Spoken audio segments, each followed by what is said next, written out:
ठीक है। अच्छा, यहाँ पे जो सबसे पहले इन्होंने चीज को डिस्कस किया हुआ है वो कोडोमिनेंस नार्सिसिज्म इन प्रिंटिंग। अच्छा, कोडोमिनेंस होती है कि दोनों चीजें जो हैं वो, दोनों जो जीन के अलील हैं वो दोनों अपना आप प्रेजेंट कर रहे हैं। थोड़ा सा चीजें समझने के लिए जेनेटिकली फिनोटिपिकली हमारे पास क्या क्या चीजें आती हैं, ये थोड़ा सा समझने वाली चीज है। ठीक है, अब आपके जीन्स जो होते हैं they are X Y chromosomal जो प्रेजेंटेशन होती है, ठीक है, एक्स वाई है, एक्स एक्स है, ठीक है, ये सारी हमारे पास जेनेटिकली प्रेजेंटेशन आ रही होती हैं। अब एक्स एक्स है या एक्स वाई है, इसके आगे जो प्रेजेंटेशन है जो कि आपको नजर आ रही है, दैट इज द फिनोटाइप।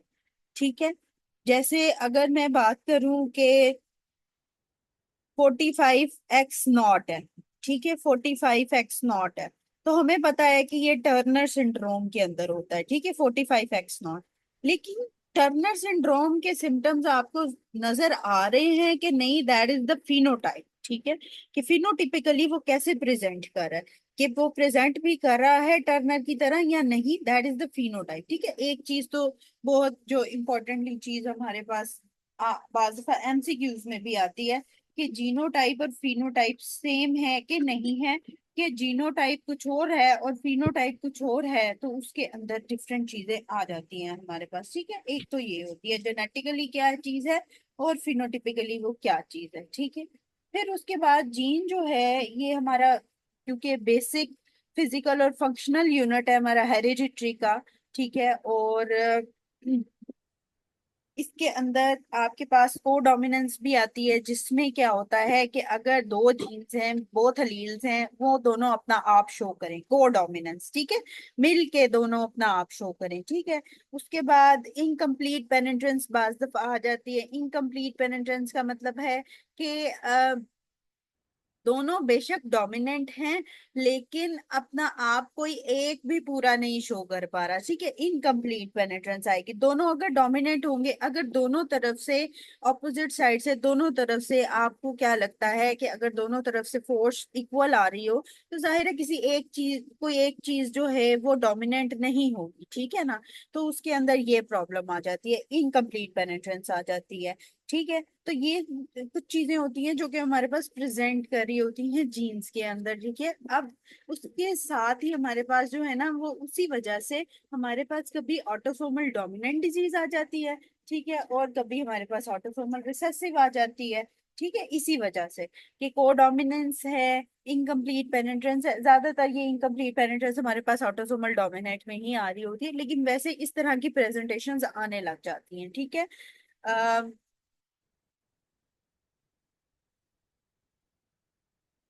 ठीक है, अब ऑटोसोमल डोमिनेंट के अंदर जो है वो हमारे पास क्या होता है कि हेट्रोजाइगस इफेक्ट आता है। चूंकि दोनों चीजें डोमिनेंट होंगी, दोनों अगर एलील डोमिनेंट हैं एक जीन के अंदर, ठीक है, तो उसके अंदर क्या होगा कि हमारे पास दोनों चीजें डोमिनेंट होने की वजह से हेट्रोजाइगस इफेक्ट आएगा। ठीक है, दोनों का अपना अपना इफेक्ट आएगा, होमोजाइगस इफेक्ट नहीं होगा। ठीक है, दोनों चीजें डोमिनेंट होने की वजह से। फिर उसके बाद क्या होगा कि इनकम्प्लीट पेनिट्रेंस आएगी। ठीक है, ऑटोसोमल डोमिनेंट के अंदर दो चीजें आएंगी जो कि इंपॉर्टेंटली आपके पास एमसीक्यूज में आता है। एक इनकम्प्लीट पेनिट्रेंस, क्योंकि दोनों तरफ से जो है वो इक्वल फोर्स आ रही होती है, तो इसलिए इनकम्प्लीट पेनिट्रेंस एक बात, और दूसरी बात कौन सी है कि ये हेट्रोजाइगस इफेक्ट देगा। ठीक है, ऑटोसोमल डोमिनेंट जो है, ठीक है, इसमें 50-50 का रूल होता है ऑटोसोमल डोमिनेंट में, कि 50% चाइल्ड जो है वो अफेक्टेड आएंगे और 50 जो है वो नॉर्मल आएंगे। इसमें इन बिटवीन कैरियर की कोई ऑप्शन नहीं होती। ठीक है, 50 नॉर्मल और 50 affected, half children normal and half affected. ठीक है, ऑटोसोमल डोमिनेंट जब भी प्रेजेंट करेगा उसके अंदर हाफ चिल्ड्रन नॉर्मल होंगे और हाफ चिल्ड्रन अफेक्टेड होंगे। ठीक है, और हेट्रोजाइगस होगा और इनकम्प्लीट पेनिट्रेंस होगा। फाइन, उसके बाद हमारे पास आ जाता है ऑटोसोमल रिसेसिव। अब जो ऑटोसोमल रिसेसिव होता है ये होमोजाइगस प्रेजेंट करता है। ठीक है, क्योंकि एक चीज अपने आप को प्रेजेंट कर लेगी एक रिसेसिव में है, ठीक है, तो ये होमोजाइगस इफेक्ट देगा। फाइन, ये होमोजाइगस इफेक्ट देने लग जाएगा। इसमें क्या होता है, इसमें 50% चिल्ड्रन जो हैं, 50, 25 और 25 का रूल होता है इसमें। ठीक है, इसमें जो है वो 25% अफेक्टेड होंगे और 25% जो है वो नॉर्मल होंगे, लेकिन 50% इसमें कैरियर आएंगे।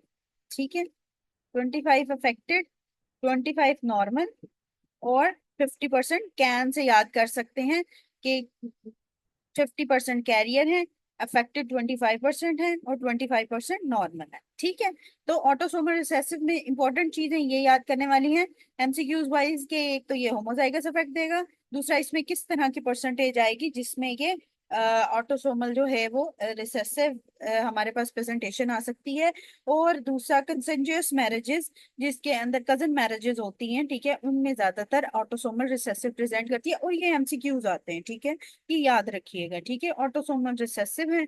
अब कजन मैरिज के अंदर भी ऑटोसोमल हमारे पास रिसेसिव प्रेजेंटेशन ज्यादा आ रही होती है। ठीक हो गया, इसके अंदर 50-25-25 का रूल होता है। ठीक है, ये हो गया हमारे पास ऑटोसोमल डोमिनेंट और ऑटोसोमल रिसेसिव। ठीक है, फिर उसके बाद हमारे पास आ जाता है, यहाँ तक समझ आ गई इन दोनों के इंपॉर्टेंट पॉइंट्स थोड़े बहुत कि क्या ऑटोसोमल डोमिनेंट कैसे प्रेजेंट। ठीक है, ओके फाइन। अच्छा, अब क्या है, एक्स लिंक रिसेसिव है। ठीक है, इतनी ही चीजें याद करनी है, इससे ज्यादा डिटेल के एमसीक्यूज नहीं पूछेंगे आप। ठीक है, अच्छा, एक्स लिंक रिसेसिव क्या है कि एक्स लिंक रिसेसिव वो वाली डिजीज होंगी जिसमें मदर से जो है वो बच्चों में, लड़कों में, ठीक है, मदर टू सन जो ट्रांसमिशन जाएगी वो इसमें जाएगी। ठीक है, एमएस। ठीक है, तो मदर टू सन ट्रांसमिशन इसके अंदर जाएगी, इसके अंदर स्किप जनरेशन होंगी। ठीक है, मतलब कि फीमेल से फीमेल या मेल से मेल ट्रांसमिशन, फीमेल से फीमेल में कैरियर ट्रांसमिशन जा सकती है, लेकिन मेल में जो है वो डिजीज ट्रांसमिशन जाएगी। ठीक है, तो इसके अंदर स्किप जनरेशन का एमसीक्यूज आ जाता है। जो एक्स लिंक रिसेसिव होती है, ठीक है, उसके अंदर स्किप जनरेशन आती है और मदर टू सन जो है वो ये ट्रांसफर होती है, मेल टू मेल ट्रांसमिशन इसमें नहीं होती है। इसीलिए 50% चांसेस होते हैं, ठीक है, कि अगर हेट्रोजाइगस मदर है तो उसमें 50% चांस होंगे कि उसको ट्रांसफर हो जाए। हेट्रोजाइगस का मतलब ये है कि एक एक्स ने अपना आप दिखा दिया और दूसरा एक्स अपना आप पूरा नहीं दिखा पा रहा। ठीक है, तो ये इस तरह जो है वो हेट्रोजाइगस इफेक्ट आ रहा है, दोनों अपना आप दिखा रहे हैं लेकिन एक ज्यादा शो कर रहा है एक कम शो कर रहा है, जैसे ऑटोसोमल डोमिनेंट के अंदर है। ठीक है, तो हेट्रोजाइगस इफेक्ट के अंदर 50% चांस होंगे कि बच्चा जो है वो अफेक्ट होगा, और अगर होमोजाइगस इफेक्ट होगा तो उसके अंदर भी हमारे पास इसी तरह ही चांस होगा कि उसके अंदर वो 50-25-25 वाला चांस आ जाएगा जो हम ऑटोसोमल रिसेसिव में करते हैं। ठीक है, तो हेट्रोजाइगस मदर जो होगी उसके अंदर 50% चांस है कि जो सन है वो अफेक्टेड होंगे। ठीक है, क्योंकि अगर इनमें से एक भी ज्यादा अफेक्ट हुआ तो सन जो है वो 50% चांस आ जाएगा कि अफेक्ट होगा। ठीक है, अगर ये कम इफेक्टिव है तो अगर ये वाला एक्स सन के पास जाता है तो वो मे बी उसमें जो है वो प्रिवेंशन आ जाए, लेकिन अगर 50% चांस है कि अगर ये वाला एक्स जो मैं ये कलर कर रही हूँ ये वाला एक्स अगर उस सन के पास चला जाता है तो फिर उसमें इफेक्ट आ सकता है। तो हेट्रोजाइगस मदर्स जो हैं उसके अंदर 50% चांसेस हैं कि ये बच्चों में जो है वो लड़कों में चली जाए, और दूसरा इसके अंदर स्किप जनरेशन का एमसीक्यू जो है वो आता है। हेट्रोजाइगस के अंदर जो है वो डिफरेंट प्रेजेंटेशन आ रही होती है दोनों तरफ से, होमोजाइगस के अंदर एक जैसी प्रेजेंटेशन जो आ रही होगी। ठीक है, अब इसके अंदर हमारे पास अगर मैं एक्स वाई लिख दूं तो ज्यादा बेहतर है कि हेट्रोजाइगस प्रेजेंटेशन है, और एक्स एक्स के अंदर आप कह लें कि होमोजाइगस प्रेजेंटेशन, एक जैसी और डिफरेंट।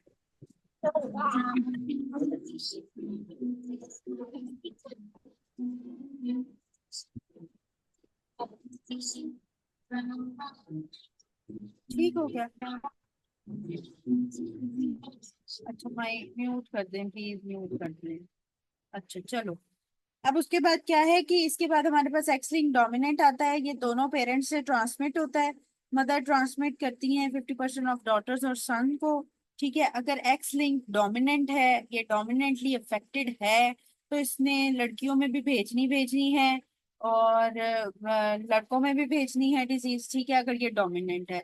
अगर ये एक्स लिंक रिसेसिव होता तो उसमें क्या होता कि लड़कों में तो फिर भी चली जाती लेकिन लड़कियों में कैरियर फॉर्म में आ जाती। ठीक है, तो इसमें जो डोमिनेंट है, अगर एक्स लिंक डोमिनेंट डिजीज है तो उसमें जो है वो लड़कियों में भी आएगी, जाहिर है। ठीक है, और फादर भी जो है वो लड़कियों में ट्रांसमिट करेंगे। इस सिचुएशन में अगर ये एक्स वाई हो और एक्स लिंक डोमिनेंट डिजीज हो तो जाहिर है ये फादर जो है, ये लड़की को अगर अपना एक्स ये फादर की तरफ से भी जाएगा तो उसके अंदर ये एक बेटी में ये अब एक्स जो डिजीज एक्स है वो अगर आ गया तो ये फादर से बच्चों में कन्वर्ट होगी, लड़कियों में। ठीक है, तो एक्स लिंक डोमिनेंट डिजीज के अंदर फादर से ट्रांसमिशन होती है लड़कियों में, इसके अलावा मदर भी बच्चियों में और लड़कों में दोनों में कन्वर्ट करती है। तो ये दोनों पेरेंट्स से इसीलिए ही जाती है कि अगर एक्स लिंक डोमिनेंट होगा तो दोनों जो है वो पेरेंट्स से जो है वो डिजीज आगे ट्रांसफर हो सकती है। ठीक है।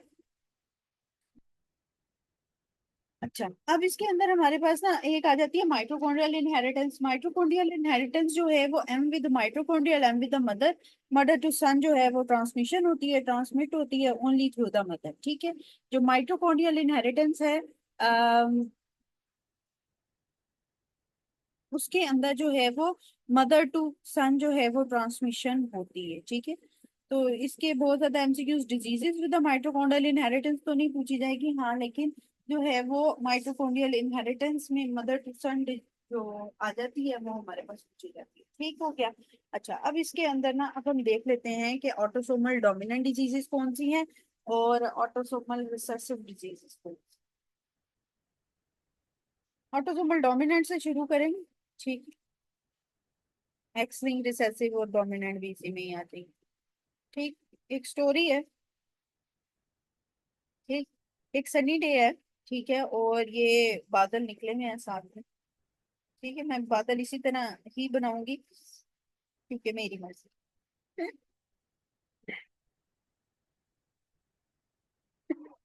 अच्छा सॉरी। ठीक है, इसमें हाँ स्टोरी है। ठीक है। अच्छा, अब ये जो बादल बनाए हैं सनी डे है, ठीक है, और साथ में इन बादल का आपस में कनेक्शन है, ये फ्रेंड्स हैं। ठीक है, ठीक हो गया, इनका कनेक्शन है आपस में। और फिर जो है ना वो एकदम जो है वो सनी डे में बारिश होगी है शुरू। ठीक है, बादल अब बनाए हैं तो जाहिर है बारिश तो वो आए हैं तो कुछ तो हो। ठीक है, तो बारिश हो गई है शुरू। और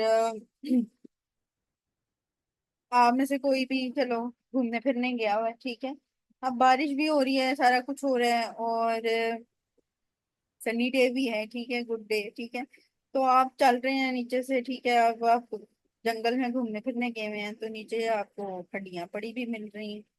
ठीक है। ठीक है, आप जंगल में गए हुए हैं घूमने फिरने और साथ में हंटिंग करने। ठीक है, तो जंग हड्डियां भी पड़ी मिल रही हैं, सारा कुछ हो रहा है। ठीक है, तो आप बड़ी ना अपनी आंखें खोल खोल के चल रहे हैं क्योंकि आप जब चल रहे थे अब बारिश होने लगी जाहिर है, तो वो पानी पड़ रहा है आंखों पे तो नजर तो आ नहीं रहा, तो बड़ी आंखें खोल के चलनी पड़ रही है।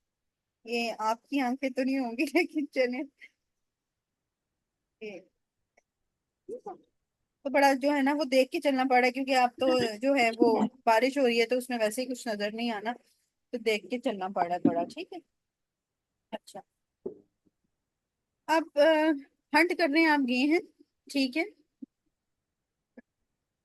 हाँ ये मेंढक की लग रही है वाकई। अच्छा चलो, हंट कर रहे हैं। ठीक है, ये बादल है, सनी डे है, कनेक्शंस हैं बादलों में। अच्छा, जो ये बादलों के बीच में मैंने ये वी शेप्ड ये जो गैप छोड़ा है, this shows the von Willebrand disease. ठीक है, साथ साथ लिखते जाइएगा ताकि ये जो है ना वो रह जाए इधर ही। ठीक है, वॉन विली ब्रांड डिजीज। ठीक है, ये मैंने इसीलिए बादल इस तरह बनाए थे कि इससे जो है वो हम वी से जो शो कर सकें वॉन विली ब्रांड डिजीज। अब ये जो कनेक्शन है इन दो बादलों में वो इन फाइबर्स की वजह से है, तो न्यूरो फाइब्रोमेटोसिस। ठीक है, फाइबर्स की वजह से इन दो बादलों में कनेक्शन है, तो न्यूरो फाइब्रोमेटोसिस टाइप 1 भी हो सकती है, टाइप 2 भी हो सकता है, कोई बात नहीं। ठीक है, अब ये जो बादलों की इधर नोकें बनाई हैं यहाँ पे अगर मैं ये छोटे छोटे ड्रॉप्स ड्यू ड्रॉप्स बना दूं तो ये पोलिप्स हैं। तो पोलिप्स से हमारे पास जो डिजीज आती है वो कौन सी है? Familial adenomatous polyposis. ठीक है, फेमिलियल एडेनोमेटस पोलिपोसिस। ठीक है, यहाँ तक हो गई डिजीजेस। फिर उसके बाद ये ना गोल गोल इस तरह के भी ड्यू ड्रॉप्स आ रहे हैं। ठीक है, स्फेयर टाइप के। ठीक है, स्फेयर ड्यू ड्रॉप्स भी आ रहे हैं। स्फेयर ड्यू ड्रॉप से क्या है? सेफरोसाइटोसिस, हेरिडिटरी सेफरोसाइटोसिस।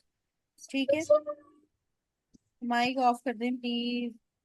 सुन रहे होते हैं, पता नहीं किधर जा रहा हो। चलो ठीक है। Sphere type drops, dew drops आ रहे हैं तो हेरिडिटरी सेफरोसाइटोसिस ठीक हो गया। इसके बाद हमारे पास क्या है कि आप हंट करने जो है वो निकले हुए थे, तो उससे हंटिंगटन डिजीज, हंटिंगटन डिजीज ठीक है। हंट करने निकले हुए थे, फिर जब बारिश शुरू होगी तो टक्कर पड़ी नीचे हड्डी के साथ, तो फिर आंखें ज्यादा खोल के चलिए। अब हड्डी से क्या है, एक ऑस्टियोजेनेसिस इम्परफेक्टा ठीक है, और दूसरा ए कॉन्ड्रोप्लेजिया। ए कॉन्ड्रोप्लेजिया भी हमारी कोलेजन की जो है वो डिफेक्ट की वजह से होता है ठीक है, ए कॉन्ड्रोप्लेजिया ठीक है। फिर उसके बाद जब आंखें खोल ली, तो आंखों से जो प्रॉब्लम आता है वो कौन सी डिजीज में आता है, मार्फन सिंड्रोम। म्यूट करते हैं प्लीज।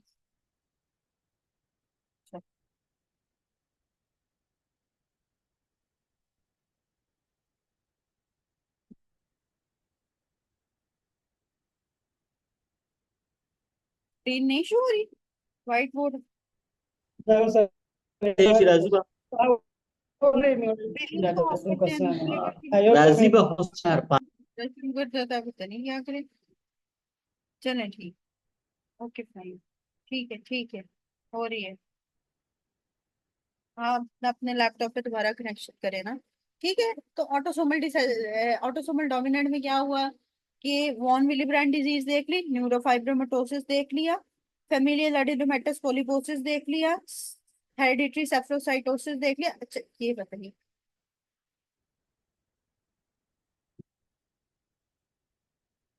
एक मिनट,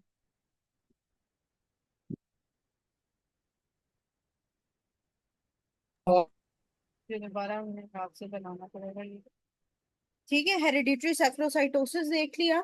उसके बाद हमने क्या देखा यहाँ पे, मार्फन सिंड्रोम देखा, वो जो हड्डी नीचे पड़ी हुई थी, that was osteogenesis imperfecta and achondroplasia ठीक है।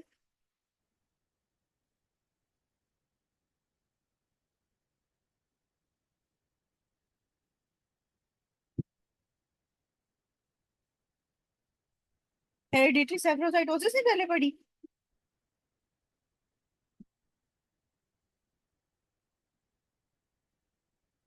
ठीक सही।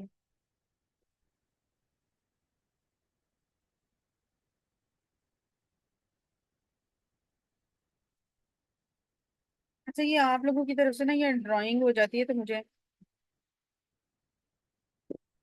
हेरिडिटरी सेफलोसाइटोसिस का अभी पढ़ने का, हेमोलिटिक एनीमिया में आता है जी। अच्छा ठीक है, तो ये हमारे पास ऑटोसोमल डोमिनेंट हो गया, सनी डे हो गया, वो सारा कुछ हो गया, ये जो भी डिजीजेस मैंने पढ़ाई ऑटोसोमल डोमिनेंट की पढ़ाई। अब क्या हुआ, वो जो बंदा निकला हुआ था हंट के लिए ठीक है, उसके पास क्या है, सेफरोसाइटोसिस, हेरिडिटरी सेफरोसाइटोसिस, जिसमें सफेयर टाइप के आरबीसीज हो जाते हैं क्योंकि उसकी मेम्ब्रेन डैमेज होती है। अच्छा, अब ऑटोसोमल रिसेसिव डिजीज के अंदर क्या है, ऑटोसोमल रिसेसिव डिजीज के अंदर क्या है, अब वो जो बंदा निकला हुआ था हंट के लिए ठीक है, उसके पास एक थैला था ठीक है, उसके ऊपर नॉट बंधी हुई थी ठीक है। इसके अंदर बहुत सारी आयरन, कॉपर ठीक है, ये सी फॉर कॉपर इसके अंदर इतना सारा पड़ा हुआ था ठीक है। अब उसने ना, वो जब बारिश हो रही थी तो उसने ये नीचे घास पे जो है वो थोड़ी देर रख दिया, किसने कहा चलो मैं भी बैठ जाता हूँ थोड़ी देर ठीक है। ठीक है, तो वो ये घास पे उसने ये थैला रख दिया। अब इसमें क्या है, अल्फा वन एंटी ट्रिप्सिन, ये इस नॉट से अल्फा वन एंटी ट्रिप्सिन ठीक है, आयरन से हीम क्रोमेटोसिस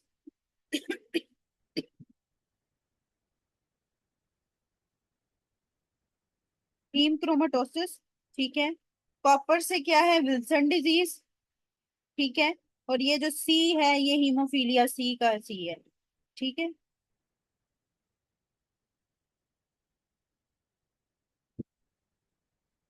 सॉरी ठीक है, हीमोफीलिया सी का जो है वो सी है। हीमोफीलिया कितने टाइप से होते हैं, ए बी सी, ठीक है। तो सी का जो है वो ऑटोसोमल रिसेसिव होता है।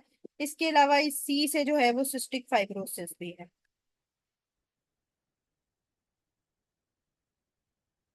ठीक है। और इसी से जो है वो सिकल सेल अनीमिया भी है, ठीक।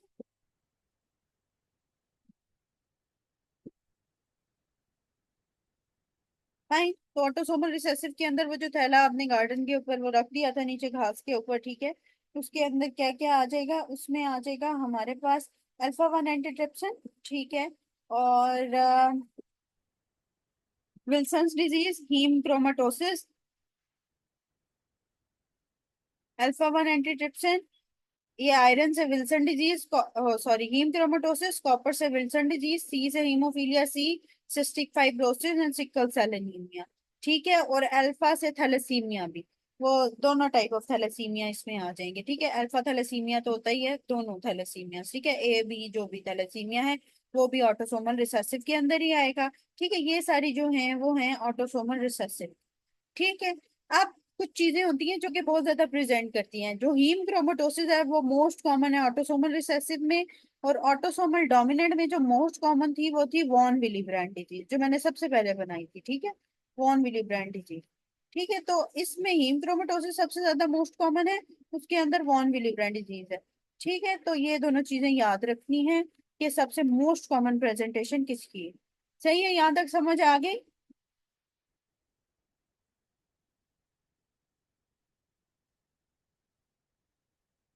Okay fine. अब हमारे पास आ जाता है एक्स लिंक रिसेसिव, ठीक है।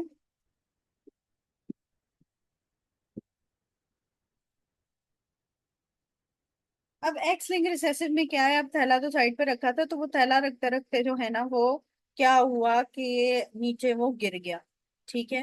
वो नीचे गिर गया, ठीक है। अच्छा, अपनी तरफ से ये देखा करें कि ना आपका स्क्रीन पे हाथ ना लगे, ये फिर मुझे थोड़ा सा प्रॉब्लम हो जाता है। चलो,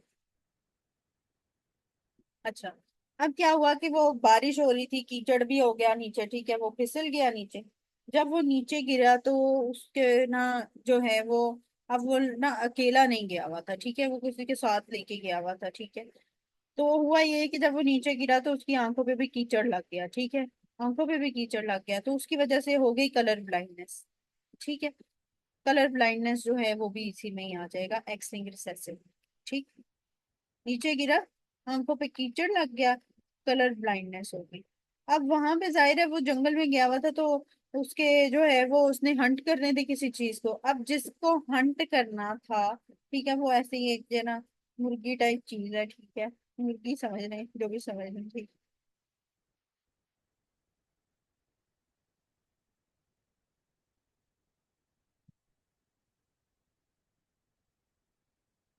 ठीक है, वो इस पे जो है ना वो आके बैठ गई, ठीक है। हेंस, हेंस से हेंस बॉडी, हेंस बॉडीज किस में होती है हमारे पास, कौन सी डेफिशिएंसी में, किस में, हेंस बॉडीज किस में मिलती है हमें, G6PD में, ठीक। तो हेंस है हेंस बॉडीज और G6PD, जो ऑटोसोमल रिसेसिव डिजीज है ये, ठीक है। अब जब वो नीचे गिरा था उसके ऊपर कीचड़ उसकी आंखों पे गिर गया, कलर ब्लाइंडनेस होगी।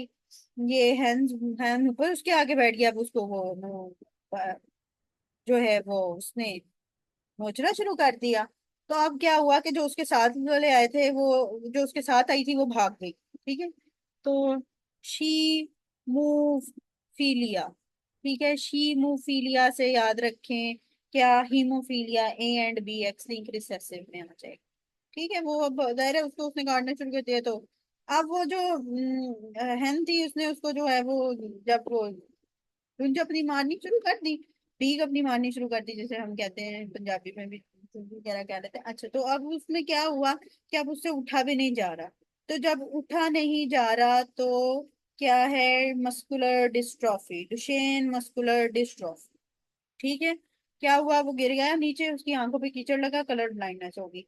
हैंस आ गई, उसने उसको मारना शुरू कर दिया, हैंस बॉडी G6PD डेफिशिएंसी, ठीक है। उसके बाद क्या है, शी उसके साथ वाली जो थी वो भाग गई, ये देख के उसने कहा मुझे भी ना काट ले, तो वो शीमोफीलिया हीमोफीलिया, हीमोफीलिया ए और बी जो है वो इसमें आ जाएगा। ठीक है, उसके बाद अब उससे उठा तो जा नहीं रहा, कोई हेल्पर भी नहीं है, तो क्या है, डुशेन मस्कुलर डिस्ट्रॉफी। ठीक है, डीएम। ठीक है, तो ये एक्स लिंक रिसेसिव की डिजीजेस हैं। फिर उसके बाद क्या हुआ कि अब एक्स लिंक डोमिनेंट डिजीज हमने आखिरी रह गई है, एक्स लिंक डोमिनेंट। ठीक है, अब एक्स लिंक डोमिनेंट के अंदर क्या है कि इसके अंदर बस ऐसे ही याद कर लें कि एल्पर्ट सिंड्रोम है। ठीक है, एक्स लिंक डोमिनेंट में भी वो गिरा हुआ ही है नीचे। ठीक है, एल्पर्ट सिंड्रोम है।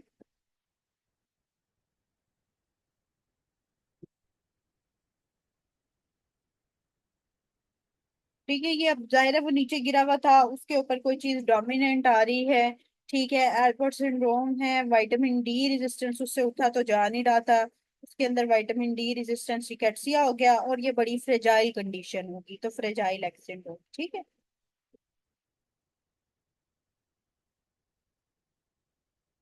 एल्पर्ट सिंड्रोम में आता है can't see, can't P, can't hear अभी।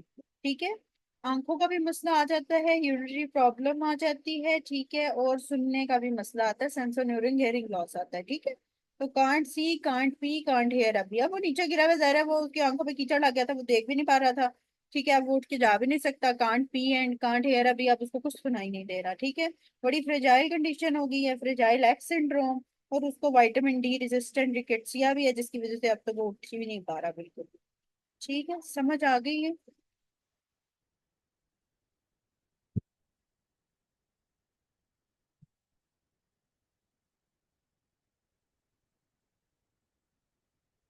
Okay, fine with it.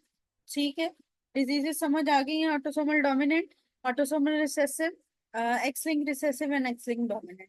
यही एमसीक्यूज आने। स्टोरी वाइज थोड़ा सा मैंने समझाने की कोशिश की है कि थोड़ा सा नो हो जाए। ठीक है, अब एमसीक्यूज करेंगे तो उसमें थोड़ा सा क्लियर हो जाएगा। ठीक है, और दूसरा, इसको इसी तरह ही बेशक एक दफा ड्रॉ भी कर लेना। ठीक है, तो इजी टू लर्न है। फाइन। अच्छा, अगर किसी ने ड्रॉ कर भी लिया इस तरह साथ साथ, तो वो जो है वो ग्रुप में जो है वो भेज भी दे। ठीक है,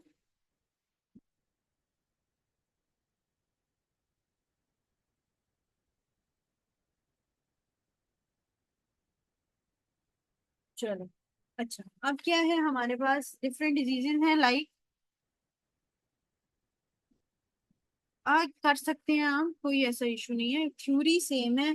लेकिन आप थर्ड एडिशन के जो एमसीक्यूज हैं, थर्ड एडिशन बुक आपके पास है, तो आप बस उसको एक दफा रिवाइज कर लिया करें कि आपके पास जो है वो एक्स्ट्रा कोई अगर एमसीक्यूज आ जाए कोई नया, तो उसमें आपको पता हो कि ये है।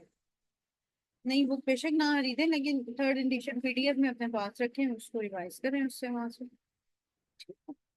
अच्छा, अब क्या है हमारे पास, ट्राई न्यूक्लियोटाइड वाले, हम मैंने पहले भी बताए थे, tri nucleotide repeat expansion diseases होती हैं। अब ट्राई न्यूक्लियोटाइड डिजीजेज में हंटिंगटन का क्या है सीक्वेंस, हंट से क्या करते थे हम, केज, CAG, केज। ठीक है, और फ्रेजाइल, फ्रेजाइल एक्स का क्या सीक्वेंस है, CGG, ठीक है। फ्रेडरिक एटेक्सिया का क्या सीक्वेंस है, GAA, एंड मस्कुलर डिस्ट्रॉफी का क्या सीक्वेंस है,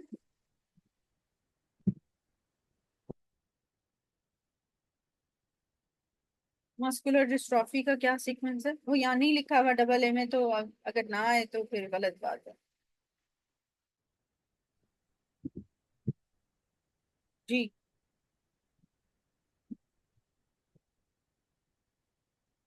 मस्कुलर डिस्ट्रॉफी का sequence, CTG, very good, CTG। ठीक है, तो CTG मस्कुलर डिस्ट्रॉफी का सीक्वेंस है, ये मैंने मॉनिटर्स के साथ आप लोगों को पहले भी करवाए थे। ठीक है, फिर उसके बाद ट्राइसोमी डिजीजेज हैं, जिसके अंदर डाउन सिंड्रोम है, ट्राइसोमी 21। डाउन सिंड्रोम के साथ प्रोमिनेंट एपिकेंथल फोल्ड का, सिंगल पाल्मर क्रीज का बहुत एमसीक्यूज आता है। इसके अलावा डाउन सिंड्रोम के अंदर AML is very much important, ALL से भी ज्यादा। इसके अलावा अल्जाइमर डिजीज और एट्रियोवेंट्रिकल सेप्टल डिफेक्ट। ठीक है। एज सारे जो हैं वो डाउन सिंड्रोम में आते हैं। तीन जो एमसीक्यूज में आते हैं वो AML, ASDs, atrioventricular septal defects. ठीक है, वेंट्रिकल सेप्टल डिफेक्ट्स भी होते हैं लेकिन ASD is more common than VSDs. और इसके अलावा हमारे पास जो है वो अल्जाइमर डिजीज, अर्ली ऑनसेट जो होता है वो डाउन सिंड्रोम के साथ आता है। ठीक है। फिर उसके बाद इसके अंदर जो एमसीक्यूज आता है इसमें बीटा एचसीजी ज्यादा होता है, इनहिबिन ज्यादा होता है।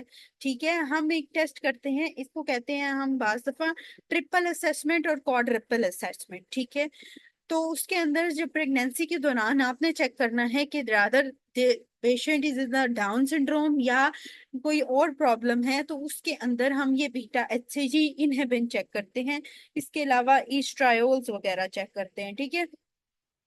तो इसके अंदर क्या होता है कि बीटा एचसीजी और इनहिबिन ज्यादा होता है। क्वाड्रपल अगर मैं सीक्वेंस बताऊं तो उसके अंदर बीटा एचसीजी और इनहिबिन ज्यादा होगा, एएफपी और ईस्ट्रायोल जो है ये कम होंगे डाउन सिंड्रोम में। और ये हमारे पास एमसीक्यू जाता है। तीसरा, नक्कल ट्रांसलूसेंसी आप करते हैं, अगर प्रेगनेंसी के दौरान आपने चेक करना है तो नक्कल ट्रांसलूसेंसी से चेक किया जा सकता है। ठीक है। और एमनियोसेंटेसिस की जा सकती है। ठीक है। तो ये चीजें जो है वो की जा सकती हैं फॉर द डाउन सिंड्रोम। इसके अलावा हमारे पास एडवर्ड है। एडवर्ड के प्रिंस से याद रखिएगा कि प्रिंस जो एडवर्ड है उसने अपने सर पे ताज पहनना है। ठीक है। तो उसका प्रोमिनेंट ऑसिपिट आएगा। ठीक है। रॉकर बॉटम फीट एडवर्ड में भी आपको मिलेगा, पटाओ में भी मिलेगा, लेकिन जो एडवर्ड है प्रिंस से याद रखना है उसका प्रोमिनेंट ऑसिपिट है, उसने ताज पहनना है। ठीक है। इंटेलेक्चुअल डिसेबिलिटी दोनों में मिल सकती है, लेकिन ये जो माइक्रोगैंथिया है जिसमें स्मॉल जा आ जाता है, ये लो सेट ईयर्स हैं, ये हमें एडवर्ड में मिलते हैं। दूसरा, एडवर्ड के ई से 18 याद रखनी है। ठीक है। ट्राइसोमी 18 कैसे याद रखी जाएगी? ई से 18। ठीक है। तो एडवर्ड प्रिंस है, प्रोमिनेंट ऑसिपेट उसका मेन फीचर है। और इसके अलावा माइक्रोगैंथिया, क्लेंच फीट, लो सेटियर्स जो हैं ये प्रिंस के निमोनिक्स है, इन्होंने ये सारा यहाँ पे लिखा हुआ है। ठीक है। तो वो सारी चीजें आती हैं, लेकिन जो प्रोमिनेंट फीचर्स हैं वो पता होने चाहिए। फिर पटाओ के पी से प्यूबर्टी जब स्टार्ट हो रही है एट द एज ऑफ 13, तो ट्राइसोमी 13 है। ठीक है। इसके अंदर हमारे पास माइक्रोफ्थेल्मिया आता है, माइक्रोसिफिली आती है। ठीक है। और इसमें जो है वो क्लेफ्ट लिप पैलेट ये आ सकता है। ठीक है। जो इंपॉर्टेंटली एमसीक्यूज के अंदर आता है। दूसरा, इंटेलेक्चुअल डिसेबिलिटी पटाऊ के अंदर भी होती है, और इसके अलावा जो है वो रॉकर बॉटम पटाऊ में भी होती है। ठीक है। तो रॉकर बॉटम दोनों में आपको मिलती है, एडवर्ड में भी पटाऊ। फिर हमारे पास एक आ जाती है cri du chat syndrome. Cri du chat syndrome cry of a cat की उसमें कहा जाता है, cry of a cat syndrome. ठीक है। ये हमारे पास जो होता है ये जो क्रोमोसोम 5 का शॉर्ट आर्म है अगर वो डिलीट हो जाए कंजेनेटली तो उसकी वजह से ये आता है। इसके अंदर इंटेलेक्चुअल डिसेबिलिटी आ सकती है, वीएसडी आ सकते हैं, और कार्डिक एनोमलीज आती है। ठीक है। कार्डिक एनोमलीज, क्राइंग और कार्डिक एनोमलीज ये मोस्ट इंपॉर्टेंट है, क्योंकि ये क्रूडी चैट सिंड्रोम के अंदर हमारे पास आती है। ठीक है। क्राई आती है और कार्डिक एनोमलीज आती है। फिर हमारे पास जो है वो टर्नर सिंड्रोम, आप लोगों को पता है टर्नर सिंड्रोम के अंदर क्या है, हमारे पास 45x0 है। और टर्नर सिंड्रोम में वेब्ड नेक, मोस्ट इंपॉर्टेंटली शॉर्ट स्टेचर के साथ वेब्ड नेक वाली जो फीमेल्स हैं वो आ जाएगा। हेमिजाइगस होगा टर्नर सिंड्रोम। और इसके अलावा स्ट्रीक ओवरीज एक प्रोमिनेंट फीचर है जो कि एमसीक्यूज में भी हमारे पास आता है। फिर उसके बाद Klinefelter syndrome. Klinefelter में लंबे लंबे आदमी हैं, ठीक है, मेल है, 45XXY की प्रेजेंटेशन। और दूसरा इसके अंदर जो है वो टॉल मेल्स आएंगे, टेस्टिकुलर एट्रोफी आएगी। ठीक है। और जिनमें गायनोकोमेस्टिया होगा, लंबे आदमी होंगे जो कि फीमेल जैसे प्रेजेंट कर रहे होंगे। ठीक है। फीमेल हेयर डिस्ट्रीब्यूशन होगी। फिर उसके बाद कैलमन सिंड्रोम। कैलमन सिंड्रोम मैंने पहले भी बताया था। कैलमन सिंड्रोम में क्या होगा, वो काले आदमी जिनसे स्मेल आ रही है। ठीक है। और दूसरा हाइपोगोनाडिज्म है। इंसोम्निया और हाइपोगोनाडिज्म के एमसीक्यूज आपके पास आएंगे। हाइपोगोनाडिज्म के लिए क्या है, गोनाडोट्रोपिन रिलीज